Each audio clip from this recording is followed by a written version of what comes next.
यार आप देखना शुरू कर दिए हैं एक बार फिर से कोसी न्यूज। अभी हम कटिहार जिला का समेली प्रखंड परिसर में मौजूद हैं और आपको बता दें कि यहाँ पर आज 22 सितंबर के दिन अनूप लाल जी जो साहित्य रत्नकार थे उनका आज प्रतिमा का अनावरण होना था और भव्य कार्यक्रम आयोजन भी हुआ है। क्या कुछ है आप हमारे वीडियो के अंत तक बने रहिएगा। चलिए तो हम जुड़ने जा रहे हैं एक ऐसे शख्सियत से जो इस रचनात्मक वाले दुनिया में यानी एक ये कहे कि लेखनीय की दुनिया में काफी चर्चा में रहे हैं। तो सीधा हम सर से बात करेंगे। सर सबसे पहले तो कोसी न्यूज का बहुत बहुत स्वागत है। आपका भी। सर आज आप यहाँ पर अनूप लाल जी का यहाँ पर प्रतिमा का अनावरण था, उस कार्यक्रम आप शामिल हुए हैं। तो सबसे पहले तो आप चूंकि लेखनीय से जुड़े हुए हैं, आप रचनाएं करते हैं, कई सारे किताबें लिखे हैं, उसके बारे में कुछ बताइए। मैं विद्यार्थी जीवन से ही साहित्य का अभिरुचि का व्यक्ति रहा हूँ और गंभीर साहित्य में मैं ज्यादा अभिरुचि है। मुझे प्रेमचंद से, शरद चंद्र चट्टोपाध्याय से, उनकी किताबों से मेरे अंदर पढ़ने की अभिरुचि जगी और इसी क्रम में पढ़ते एक ऐसे व्यक्ति से मेरा परिचय हुआ जिसका नाम था अनूप लाल। जब गहराई में गया तो पता चला कि अनूप लाल मंडल एक बहुत ही अनजाने अनचिन्हे समाज में जन्म लेने वाले एक व्यक्ति का नाम है, जिन्होंने अपने पूरे जीवन में लगभग 50-60 वर्षों के साहित्यिक यात्रा में उन्होंने 45 किताबें लिखी। बिहार में शायद दूसरा नाम इस तरह का नजर में नहीं आता है। और एक दुर्भाग्य है अनूप लाल जी का और हम लोगों का कि उनको अनजाने में या अति उत्साह में लोग बिहार का प्रेमचंद कहते हैं। प्रेमचंद बहुत बड़े साहित्यकार थे, इसको नकारना असंभव है। हम आप सभी जानते हैं, हम लोगों ने बचपन में मिडिल स्कूल में से लेकर कॉलेज तक प्रेमचंद को पढ़ा है।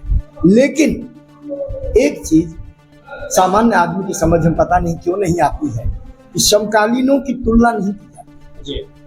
प्रेमचंद और अनूप लाल मंडल समकालीन, लिखने का जो समय दोनों का है वो एक था। वैसे प्रेमचंद 36 में गुजर गए, लेकिन ये 80 तक लिखते रहे, 80 के बाद भी लिखते रहे। प्रेमचंद ने 13 उपन्यास लिखे, अनूप बाबू ने 21 उपन्यास। प्रेमचंद को 2.5 भाषा, उर्दू, अंग्रेजी और हिंदी उनको आधार, ये मैं दावे के साथ ला। अगर शिव पूजन सहाय जैसे साहित्यकार से उनकी मुलाकात नहीं होती तो शायद वो हिंदी में लिखना शुरू भी नहीं करते, क्योंकि वो उर्दू में लिखते हैं। उनकी कई कहानियां और उपन्यास जो हम बात में हिंदी में पढ़ते हैं, दरअसल वो उर्दू में लिखे गए। और वो पेशे से डिप्टी साहब थे।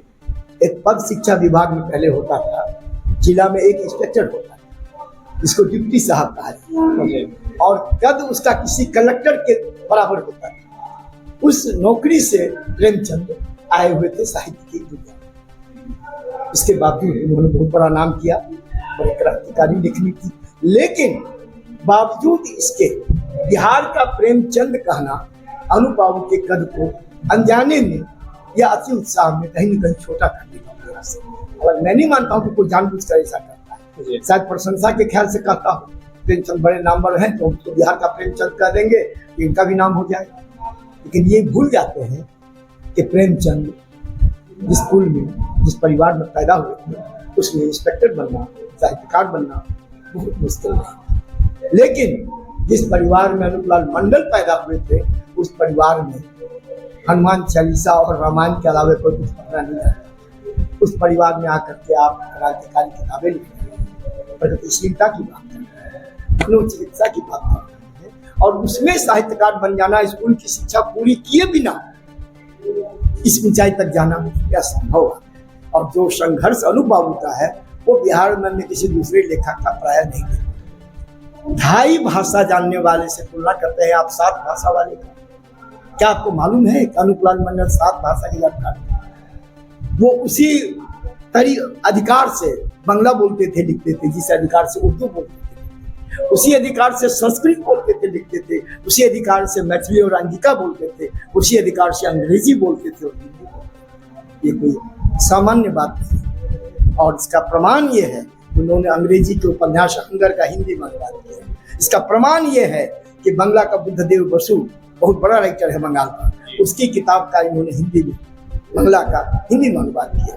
नीति शास्त्र का अनुवाद किया, और अनुवाद ही नहीं किया, भागलपुर यूनिवर्सिटी में ये किताबें पढ़ाई गई। बाद में साजिश के तहत किताबों को पाठ्य पुस्तक से हटा दिया गया, क्योंकि पाठ्य पुस्तक ना जाने से आदमी का नाम हो जाता है, कुछ पैसे भी मिलने लगे, तो साजिश करके उसको हटा दिया।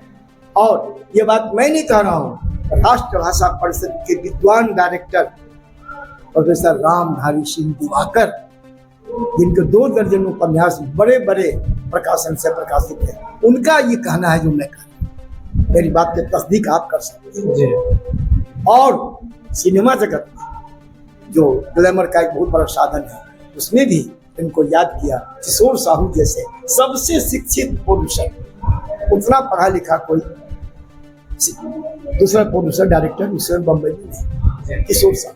उन्होंने इनकी कहानी मीमांसा पर फिल्म बनाई और इनको बुला करके बम्बई 500 रुपया महीने पर इनसे काम करवाया, और सिनेमा का नाम रखा गया बहुरानी। फिल्म काफी चर्चित हुई और बहुरानी फिल्म बनी 1940 में। बिहार का शायद पहला आदमी है जिसकी कोई कहानी पर फिल्म 1940 में। इनको 500 रुपया मिला। आप सोचते होंगे कि 500 रुपया मिला तो कितनी खुशी की क्या बात है, लेकिन आपको ये पता करना चाहिए 1940 में 1 रुपया होता था, आज का 400 रुपया। 500 को 400 से गुना कीजिए, होता है 2 लाख रुपया। हमारे अनु बाबू 2 लाख के थे 240 में। आपका रोआ खड़ा हो जाएगा जब ये बात आप जानेंगे ठीक से। 2 लाख रुपया मिला उनको, जिसमें इनको 500 रुपया दिया गया लिखने के लिए। उसमें सुपर स्टार अशोक कुमार 100 रुपया महीने पर काम करते थे। इस ऊंचाई को छूने वाले आदमी को हम घर के लोगों को किसने पहचान पा रहे हैं। इस समेली के सूरज को हम लोग सूरज नहीं समझते हैं, बम्बई का सूरज को सूरज कहते हैं, अपने समेली की सूरज को कहीं ना कहीं देर से ही सही, लेकिन समेली के जो यहाँ के स्थानीय लोग हैं आज उनको समझने का काम किया। बहुत अच्छा, आपके सवाल में ही जवाब दिए। आपने कहा कि देर से ही सही, बिल्कुल सही बात है। और वो समाज सबसे बुरा होता है जो कृतज्ञ होता है, जो अपने पुरखों को याद नहीं करता है, वो समाज सबसे बुरा होता है। और जो पुरखों को याद करता है वो समाज हमेशा जिंदा रहता है। इसीलिए मैं धन्यवाद देता हूँ समेली की जमीन को। यहाँ समाज ने देर ही सही पहचाना और आज उसके पीछे खड़े। क्या विडंबना हो गई अनुप जी की किताबों पर, लेखनी पर फूल जमा गई। आपने अभी उनके नाती कमिश्नर साहब आदित्य कुमार दास जी को बोलते हुए मन से सुना होगा। उन्होंने कहा कि उनकी पांडुलिपि उपलब्ध नहीं हो रही थी। उनकी पांडुलिपि इसलिए मिल गई कि महाराष्ट्र के बाद सिर्फ महाराष्ट्र में माथे पर किताब लेकर बेचने का एक कल्चर था, मराठी साहित्य बेचा जाता था। उसके अलावे पहला आदमी है अनु बाबू जो बैलगाड़ी पर किताब रखकर गांव गांव घूम के बेचते थे। यही कारण है कि कुछ किताबें उस गांव से, कुछ किताबें उस गांव से, कुछ किताब अमुक लाइब्रेरी में, कुछ किताब उस लाइब्रेरी में, इस तरह से उन्होंने जुटाया। अब प्रकाशित हुआ। अब देखेंगे, अब इसको कहते हैं स्पाइक करना। यह स्पाइक कर जाएगा।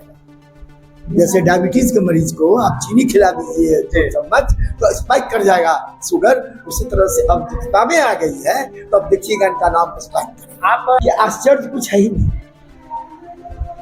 आश्चर्य कुछ है ही नहीं।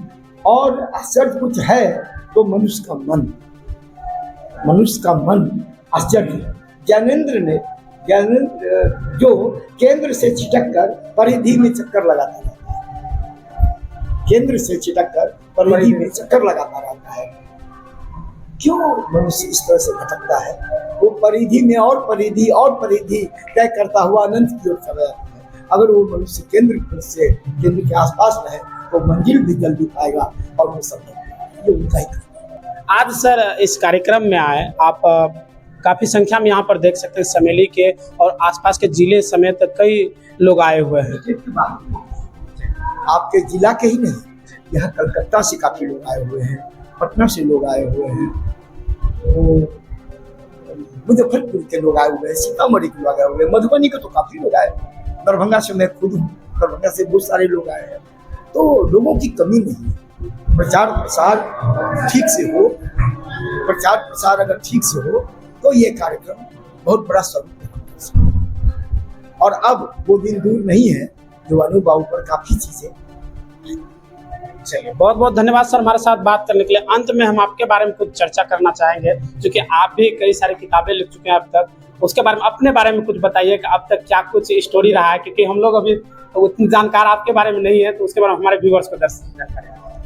ये थोड़ा अप्रासंगिक लगता है। जी बिल्कुल, लेकिन हमारे व्यूवर्स को जरूर। पुलाल मंडल जैसे सूरज की जहाँ चर्चा हो रही हो, वहाँ आप दीपक का परिचय पूछ रहे हैं, तो दीपक के लिए बताना बहुत मुश्किल है। फिर भी चूंकि आप शिष्टाचार वर्ष चूंकि आपने प्रश्न किया है, तो मैं बता दूं, बहुत सारी किताबें तो मेरी नहीं है, लेकिन मेरी रचनाएं हिंदी की जितनी भी प्रतिष्ठित पत्रिका है सब मेरी छपी, और ये मेरा सौभाग्य है कि मेरी पहली किताब है मुझे कुलहीन रहने दो।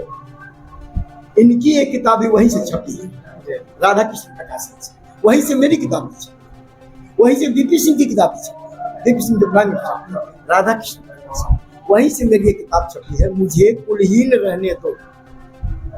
उस किताब पर गीता भारती नाम की एक लड़की हरियाणा की, उसने उस पर एमफिल किया है, बाद में उसने फिर पीएचडी किया।